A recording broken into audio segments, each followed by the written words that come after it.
podcasting's choice. From coast to coast, continent to continent, right here 24/7. PNR.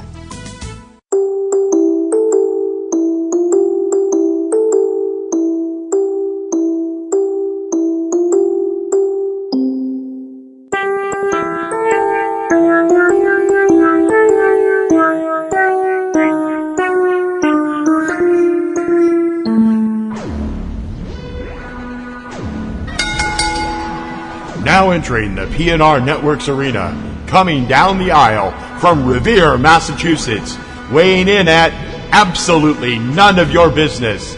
It's the mistress of mayhem, the queen of quips. It's time for Ring Around the Rosie with your hostess, Kim Brown.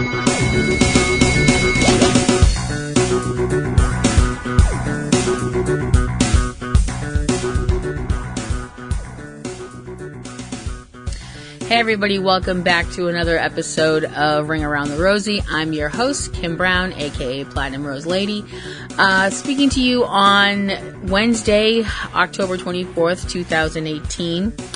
I'm sorry that I was away again for quite a little bit of time.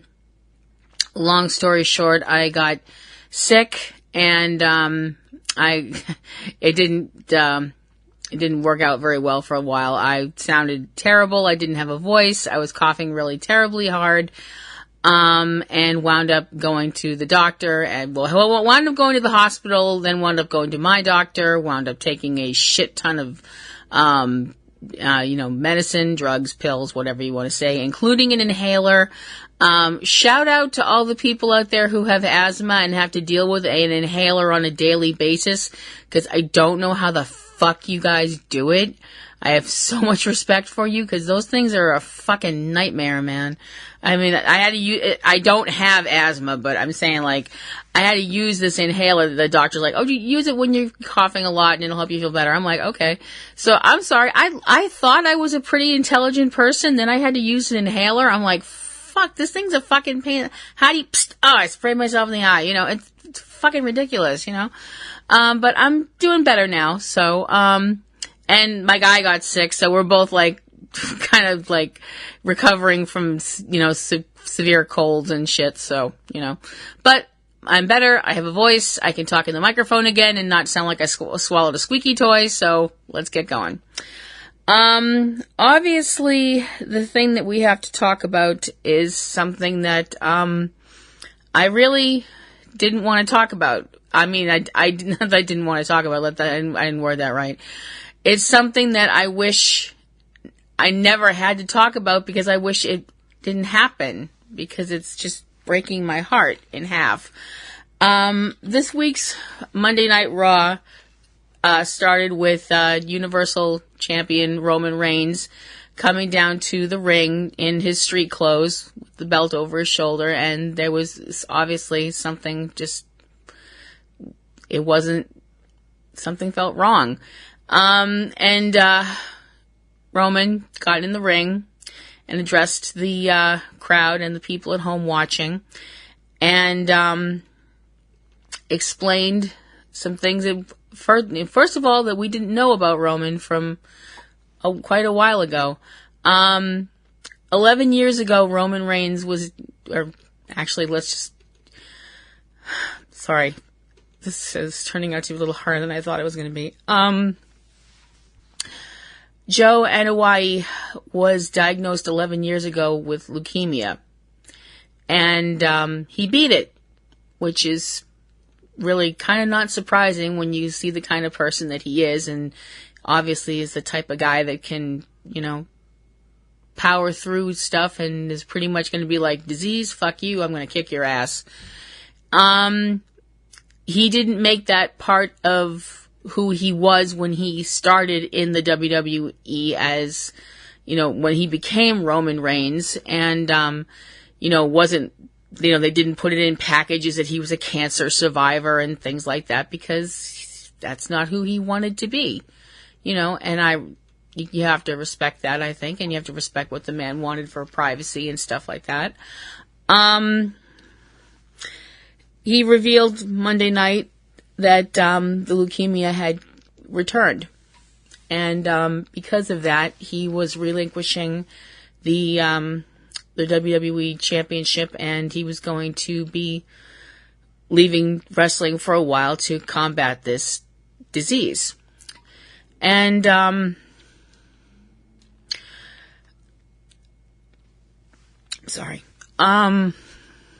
fuck cancer. Fuck cancer up the fucking ass with a fucking cactus without lube. I'm sorry. This sucks. I mean, there's no other word for it. This sucks.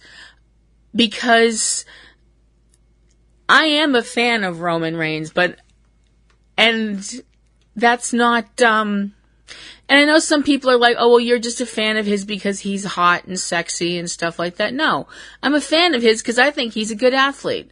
I think he's a charismatic person. And from what I've heard about him as a person, he's just a decent guy. And this fucking sucks. And it's not fucking fair. And,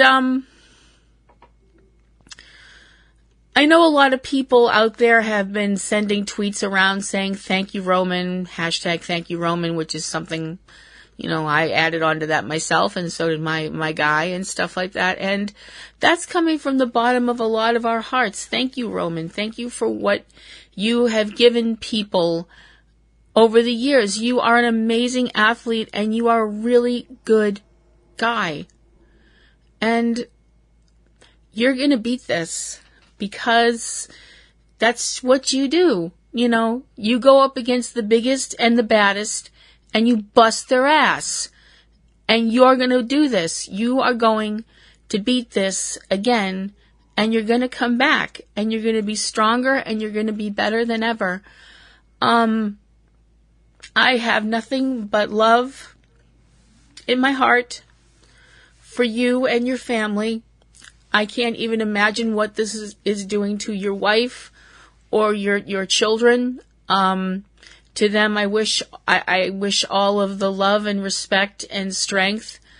And to you, I wish nothing but strength and love. I know you're probably never going to hear this, but if you do, please get well. I mean, I know that you are a fighter, and I know that you are an incredibly strong person in your heart, and I know that you will beat this, just like you've beaten Brock Lesnar and Braun Strowman and The Undertaker, and trust me, that one kind of stuck in my throat, but it is what it is. We love you a lot.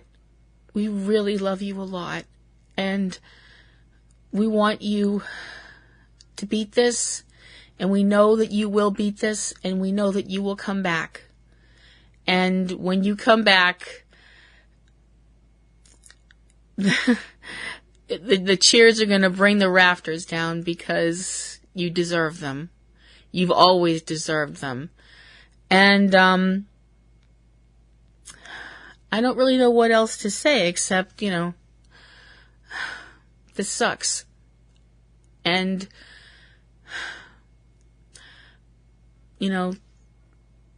people say that, and I realize this is going to really cheese some people off. I don't really care. People say that God doesn't give people any more than he thinks they can handle.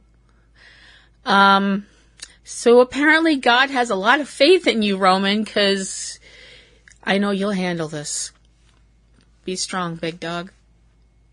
Be strong, get well, and come back to us. We love you very, very much. Okay, moving forward. Obviously the other thing, what I was going to talk about and, kind of lead into the show with and do the whole thing with and, this week, I'm sorry, I might be a little below par here because I'm very emotional and I'm just trying to deal with it, and I'm sorry, but anyway, going on. One thing that people have been talking about a lot, obviously, because it's really kind of more than a little controversial, it was even before what happened, and now it's really controversial, is what's coming up next month with the WWE, the streaming event, WWE Crown Jewel, which is supposed to be taking place on November 2nd in Saudi Arabia. Now, they've had previous streaming shows from Saudi Arabia, and I talked about that before. And my feelings hadn't changed about that before. I was of the opinion, well, I am not particularly crazy about the way things get done in that country, so I'm just not going to watch it.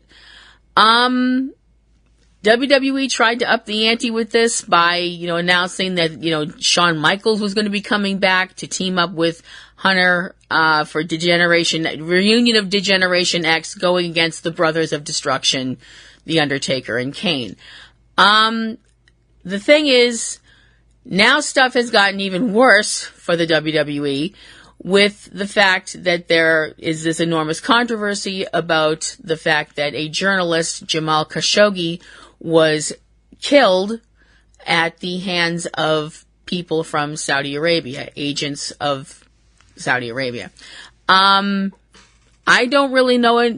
We obviously don't know everything because the story seems to keep changing, pretty much every day. It seems to be something, this happened, no, this happened, no, this happened. I mean, the bottom line of it is a man is dead, and that's obviously a terrible thing. The fact that a human being was murdered at the hands of other human beings makes it even worse. And the fact that the WWE is just being like, hey, we're going to go do a wrestling show there. And everybody else is like, what the fuck?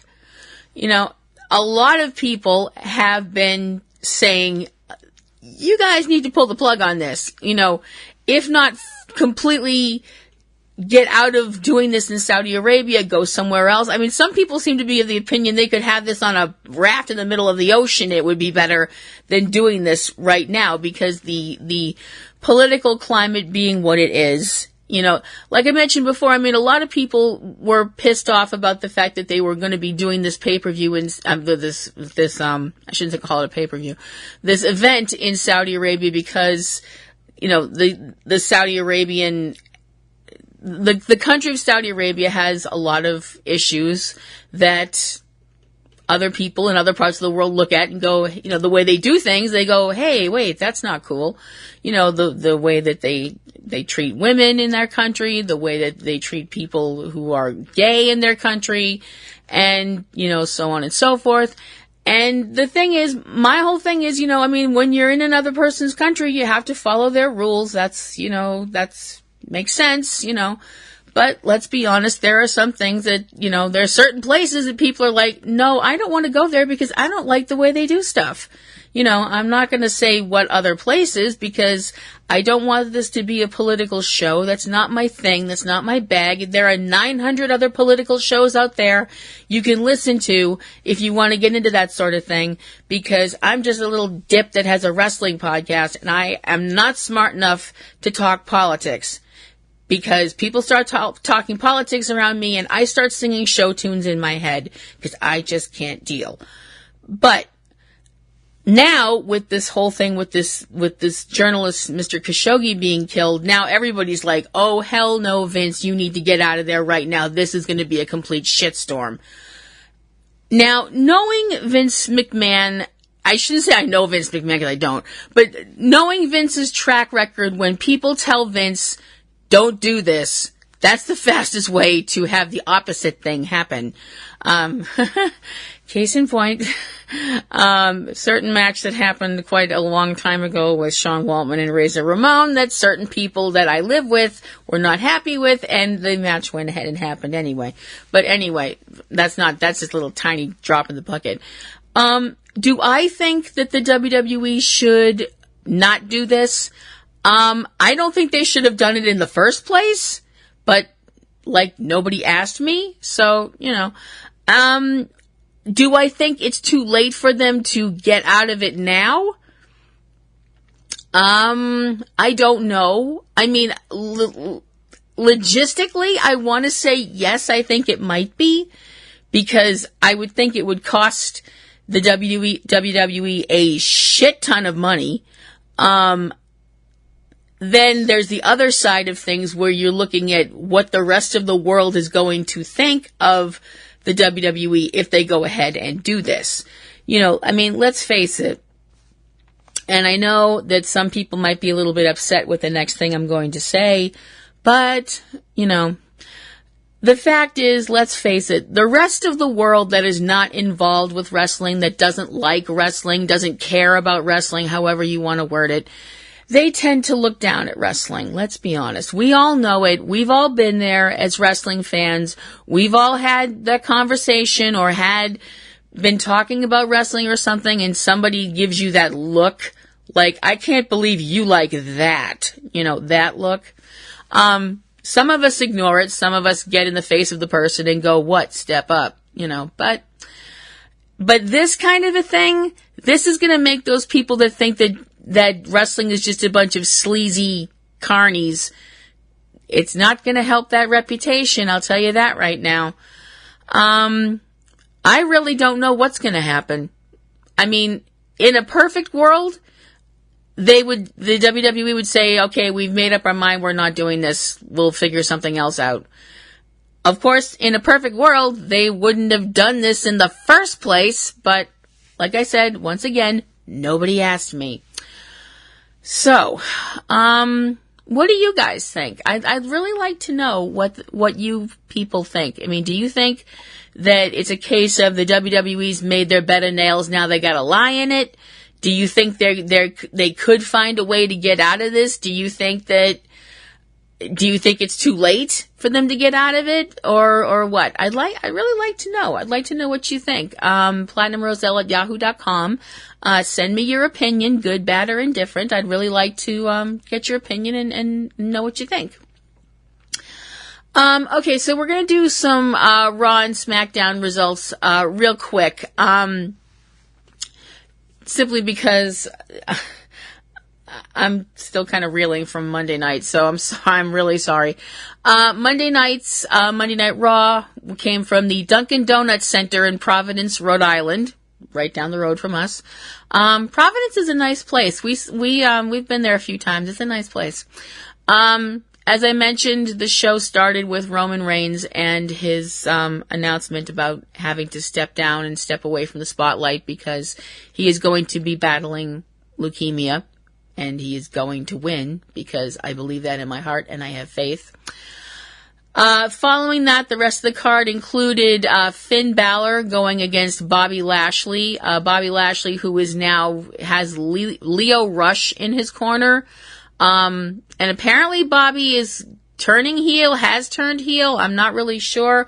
All I know is Leo Rush is annoying. To the noi, to the eng. Seriously, I'm like, oh my gosh. And I know he's paid to do that. I know that's his job. But there is such a thing as overexcelling. And get a fucking shirt. Speaking of people who don't need shirts, Finn Balor wound up winning against Bobby Lashley, which suited me fine. Following that was a match with Ruby Riott going against Sasha Banks, with Ruby winning. Ruby had the rest of the Riott Squad in her corner, and Sasha had Bayley and Natalya in her corner.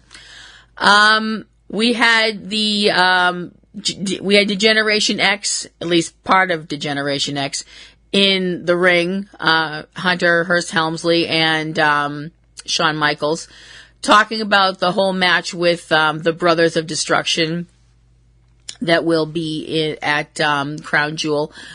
And then we got the whole thing on the Titantron with The Undertaker and Kane talking about how they're going to make sure that they completely crush Triple H and Shawn. I don't know. I'm sorry. Okay, this is me being a complete chick, and I admit it. I really, really, really, really, really felt like doing this whole thing where they had the Taker and Kane, with the tombstones and the whole talking about, never, Shawn and Triple H never resting in peace and blah, blah, blah. And, all the all the kind of, allusions to death and stuff like that. When you had a guy starting off the show literally talking about that he was in the fight of his life, this felt tacky. There, I said it. I'm sorry. I know we had a show to do, and trust me, as an actress, I am a semi professional actress. I've never been paid, but nobody ever left during one of my performances, and nobody ever threw anything. So, I know the old adage, the show must go on, and I've always been a firm believer in that, but this just felt wrong. I'm sorry. I'm sorry. There it is. Following that, we had the going on with the whole thing about what's going to happen at Crown Jewel. Obviously, because Roman had to vacate the title, the triple threat match that was going to be part of Crown Jewel is not going to be happening, and it's going to just be Braun. No, I shouldn't say just, but you know what I mean. It's going to be Braun Strowman going against Brock Lesnar for the vacated belt.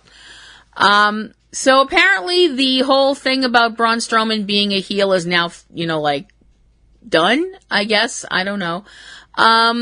First out to the ring was Paul Heyman, who said some stuff about Roman, which was, actually pretty nice. I mean, it was respectful. I mean, I know that everybody knows that Paul can be an asshole, but Paul's also a really well-spoken person, and I like him. I like Paul. I can't help myself. I like the guy. But his talking brought out Braun, which brought out Drew McIntyre, and this turned into a big friggin' fiasco. So I guess maybe Braun's back to being a face again? I don't know. Maybe because Drew McIntyre is a dick? I'm not really sure. I don't know. Whatever. Following this was Elias going against Apollo Crews, and Elias winning over Apollo Crews. Then we had Elias attempting to sing. I shouldn't say, I don't mean attempting to sing as in he was trying to sing and not singing well. I mean just trying to sing when acting general manager and Stephanie McMahon's bitch, Baron Corbin, came out and kept preventing Elias from singing and basically being a jerk to him, telling him that if he could, he'd fire him, and told him to leave. So Elias left long enough to walk backstage, come back out, take his guitar, and do an El Kabong on the back of Baron Corbin's head. And there was much rejoicing. Yay! So I guess Elias is a face now, because in my opinion, anybody who'd smash a guitar over Baron Corbin's head, yeah, I'd kiss him. On the mouth. With tongue if they wanted. So I guess Elias is a face now. Alright, so fine. We had the Evolution contract signing between the Raw Women's Champion Ronda Rousey and Nikki Bella.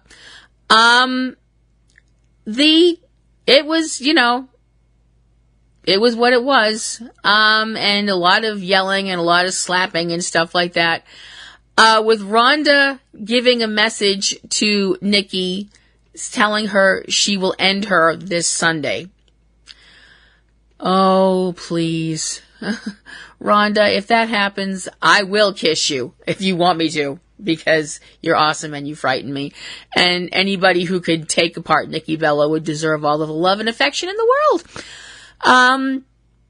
We had a fatal 4-way match following that with some of the awesome ladies on Raw, including Ember Moon, Nia Jax, Dana Brooke, and Tamina. With Ember Moon coming out on top of that. I know I've said this before, and I'll say it again because it deserves it. Ember Moon has the most awesome look ever. Although, seriously, every time I see her, I do think, Crossroads Demon! Sorry. It's what happens when Supernatural fans watch wrestling.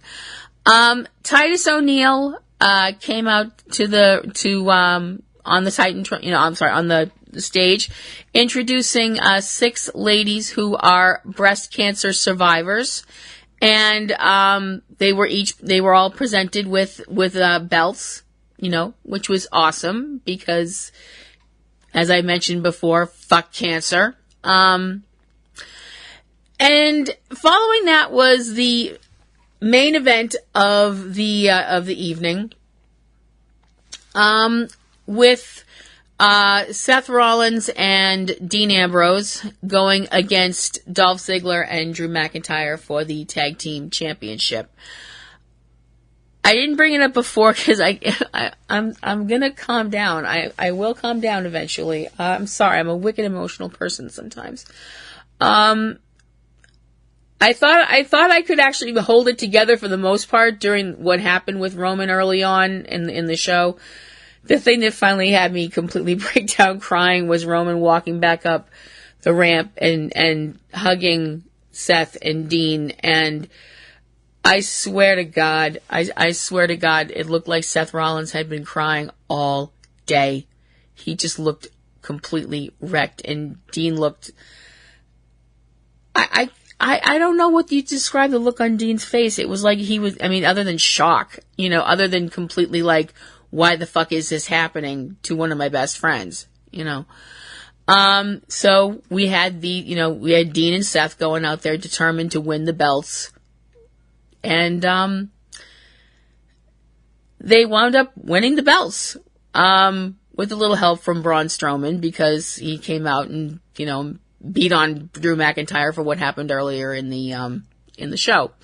So we have new Raw Tag Team Champions in Dean Ambrose and Seth Rollins. And then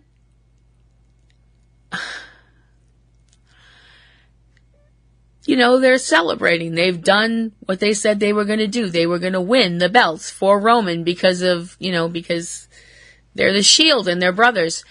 And then Dean Ambrose hits Seth Rollins with dirty deeds and then begins to beat the living frog snot out of him and gives him another dirty deeds on the concrete and leaves through the crowd.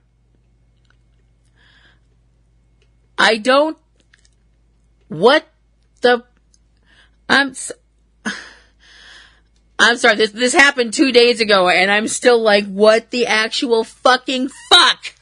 I'm sorry, I get very sweary when I get upset or happy, or because it's Tuesday. I mean, they've been kind of teasing this whole, Seth, with, Drew McIntyre and Dolph Ziggler getting in Dean's ear and, them telling, Dean, Seth and Roman don't care about you, blah, blah, blah. I don't know why. I thought that this was not the right time to do this. I'm like, it's not because I don't think that Dean Ambrose can be a great heel. I'm actually just kind of concerned we're going to have a Steve Austin situation from way back when. Does anybody remember when Steve Austin turned heel and it sucked? Because no matter what he did, he couldn't get the crowd to boo him. He beat the living crap out of Jim Ross and people still wouldn't boo him. And it was a complete fucking disaster and went over like a lead balloon. Does anybody remember that? I have this weird feeling that that's going to happen again. I don't know. I might be wrong. People were pretty, pissed off. But they actually seem more stunned than pissed. I'm kind of like, what? I don't know. Maybe it'll turn out all right. Maybe it'll get accepted by the fans. Maybe I'm just too emotionally overwrought and, need a Valium or something. But, no, I'm not advocating casual drug use. Drugs are bad. That was just a joke. Moving on to SmackDown, which was obviously the next evening, October 23rd, at the Prudential Center in Newark, New Jersey. That's really weird because we have a Prudential Center too. Boston has a place, the Prudential Center. It's a shopping place, and there's like apartments and office buildings. It's really cool, but it's just really weird that there's two places with that kind of a name. It's freaky. The show started off with the New Day talking about what happened with them losing the tag team titles the week before, thanks to the Big Show returning and helping the Bar win, because the Big Show turns heel, turns heel, turns face, turns heel, turns face, quicker than someone on rollerblades stuck in a revolving door. This brought out the rest, the Bar and the Big Show. The whole thing was supposed to be a match between Kofi Kingston and the Big Show, and it was a complete and utter clusterfuck, and ended in a no contest. The next match was a rematch from SmackDown 1000 with WWE. Sorry, my tongue's a little dry. WWE champion AJ Styles and Daniel Bryan taking on the Usos, and that kind of turned into another kind of awkward situation with a miscommunication from between AJ and Daniel, ending up giving the Usos the win. And the end of the match had Daniel and AJ giving each other looks that were basically like, you fucked up, no, you fucked up, I'm gonna beat your ass, from both of them. We were then treated to, Ms. TV. I'm sorry, is my Freudian slip showing? But Miz had a guest on that I actually was interested in seeing, which was nice, because I was like, please let him talk more than the Miz. And that was the returning Rey Mysterio. Oh man, it's so awesome to see him back. Unfortunately, Miz's mic was working, and it turned into a lot of nasty remarks from the Miz. Ray remarking that he thought he was on our Truth show, which I was like, that'd be awesome. Which led to a match between the Miz and Rey Mysterio, which included, the Miz getting his ass handed to him by Ray. So everybody all together, thank you, Ray. We missed you. We're glad you're back. Following that was in-ring, what started out to be was supposed to be, this whole thing where they had, the, Mandy Rose and Naomi, and then it turned into this whole thing between, Mandy and Sonya Deville supposed to be going against Naomi and Asuka. And it turned in, before that happened, the Iconics came out, and then Carmella came out, and Lana and Zelina Vega, and it was a complete, it was a mess, it was a complete mess. Obviously, leading up to the Evolution, extravaganza this weekend. Shane McMahon was at SmackDown Live and was talking with the WWE Universe about the WWE World Cup, which is going to determine who is the best in the WWE. And that led to the next match, which was a rematch of Randy Orton against Jeff Hardy. Thank goodness this time was not in a Hell in a Cell, and there were no screwdrivers going into people's ears, or ear holes, I guess I should say it that way, because that was just fucked up. Oh my gosh, that was fucked up. Nasty match, brutal match, completely, what you'd expect when you put these two in the ring, with Randy Orton getting the win over Jeff Hardy. So, I don't know. I mean, like I mentioned, this whole thing with the Crown Jewel event, the WWE's kind of painted into a corner, and there's rumors out there, and I'm not going to address who's involved in the rumors because, I don't want to go there, but there are rumors that certain people have said they don't want to do this pay-per-view, this paper stream, I suppose. They don't want to be on this card.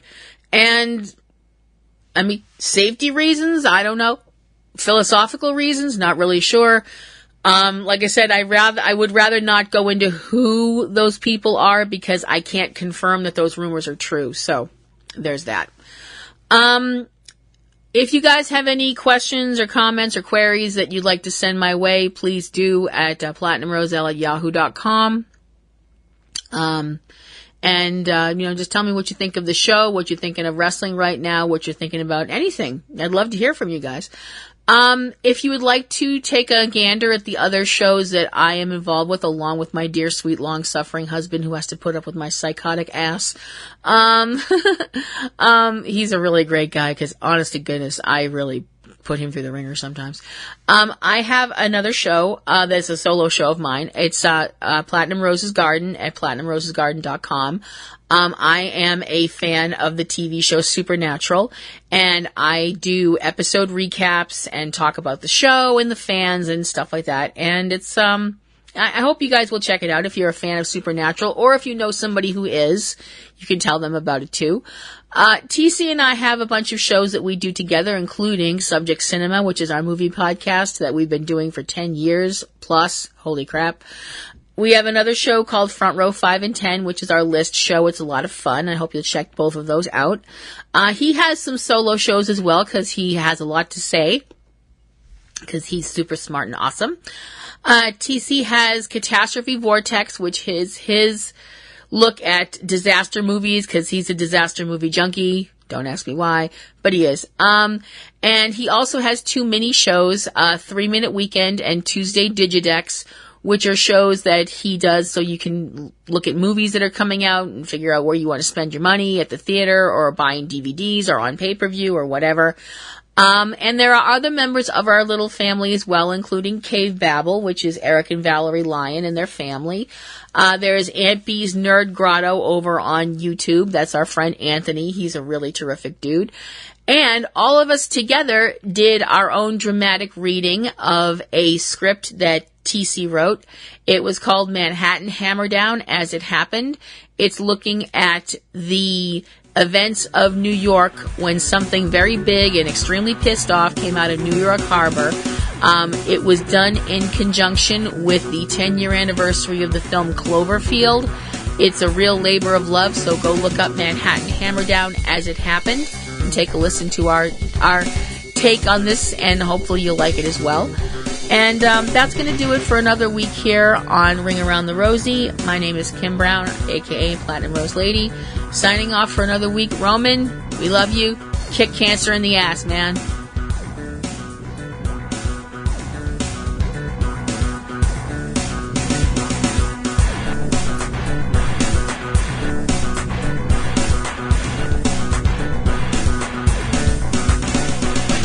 You have been listening to Ring Around the Rosie with Kim Brown, a production of PNRNetworks. Keep in touch with all things about the show at http://ringaroundtherosie.net. Ring Around the Rosie intro performed by Eric Lyon.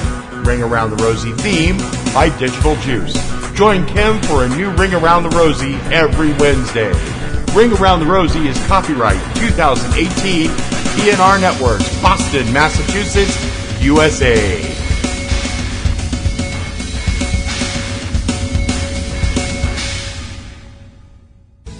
Podcasting's choice. From coast to coast, continent to continent, right here 24/7.